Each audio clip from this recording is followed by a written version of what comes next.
Diabetes और hypertension है, यानी दातून करना भूल चुके हो तो वापस करिए तुरंत। सन 1990 से पहले कितने लोगों को डायबिटीज होता था, कितने लोग हाइपरटेंशन से त्रस्त थे। 90 के दशक के साथ हर घर में एक डायबिटीज और हार्ट ब्लड प्रेशर का रोगी आ गया। क्यों? बहुत सारी वजह होंगी, जिनमें हमारे खान पान में बदलाव को सबसे खास माना जा सकता है। बदलाव के उस दौर में एक चीज बहुत खास थी जो कहीं खो गई, वो चीज है दातून। जी हां, दातून। गांव देहात में आज भी लोग दातून इस्तेमाल करते दिख जाएंगे, लेकिन शहरों में दातून पिछड़ेपन का संकेत या पर्याय बन चुका है। गांव देहात में डायबिटीज और हाइपरटेंशन के रोगी शायद ही दिखेंगे, और या फिर नहीं होंगे।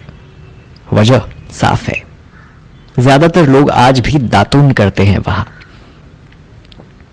डायबिटीज और हार्ट ब्लड प्रेशर के साथ दातून का क्या संबंध है, ये सोच रहे होंगे आप।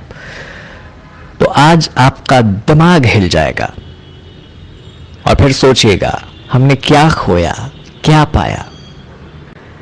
ये जो 99.9% सूक्ष्म जीवों का नाश करने का दावा करने वाले बाजार में जो टूथपेस्ट और माउथ वॉश आ रहे हैं ना, सारा बंटाधार उन्होंने किया।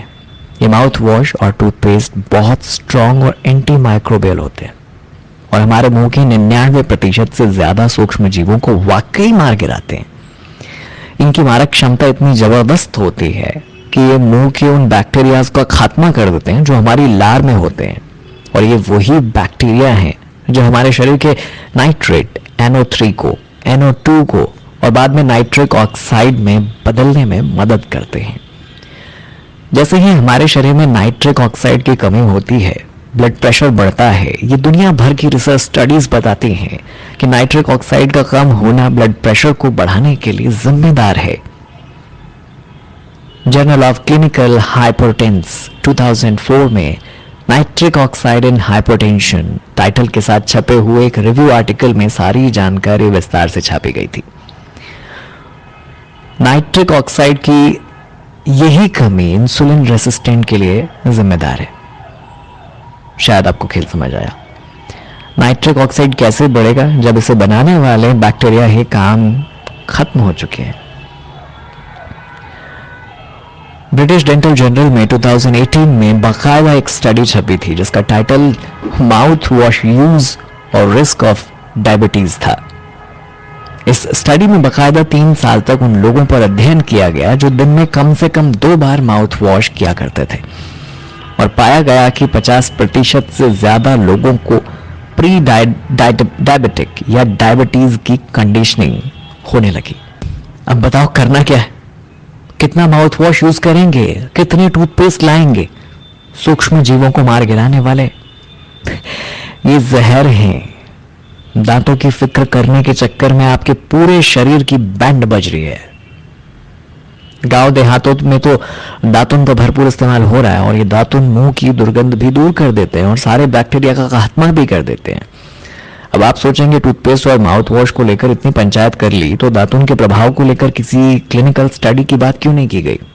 तो भाई जब दातुन से जुड़ी स्टडी की बात भी हो जाए। बबूल और नीम की दातुन को लेकर एक clinical study journal of clinical diagnosis and research में छपी और बताया गया कि स्ट्रेप्टोकोकस म्यूटेंट की वृद्धि रोकने में ये दोनों जबरदस्त तरीके से कारगर हैं। स्ट्रेप्टोकोकस म्यूटेंट वही बैक्टीरिया है जो दांतों को सड़ाता है और कैविटी का कारण बनता है। जो आपके दांतों के बीच में सूक्ष्म जीव होते हैं जो नाइट्रिक ऑक्साइड बनाते हैं, जैसे एक्टिनोमाइसिटीज, निफेरिया, शालिया, विलोनेला आदि दातुन के शिकार कभी नहीं होते, क्योंकि दातुन में वो हार्ड केमिकल कंपाउंड नहीं होते जो माउथ वॉश और टूथपेस्ट में डाले जाते हैं। आदिवासी दांतों पर दातुन घुमाने के बाद एक आध बार थूकते हैं, बाद में दांतों पर दातुन की घिसाई तो करते हैं और लार को निगल जाते हैं। लिंक समझ में आया? लार ही तो असल खेल है। ये हिंदुस्तान का ठेठ देसी ज्ञान है। तो मुद्दे की बात यह है कि वापसी करो थोड़ा वापस आओ, फ्लैशबैक में दातुन लाओ, खुल के जियो।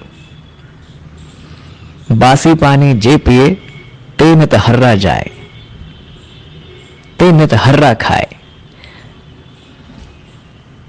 बासी पानी जे पिए ते नित हर्रा खाए, मोटी दंतुन जे करे ते घर वैद न आए।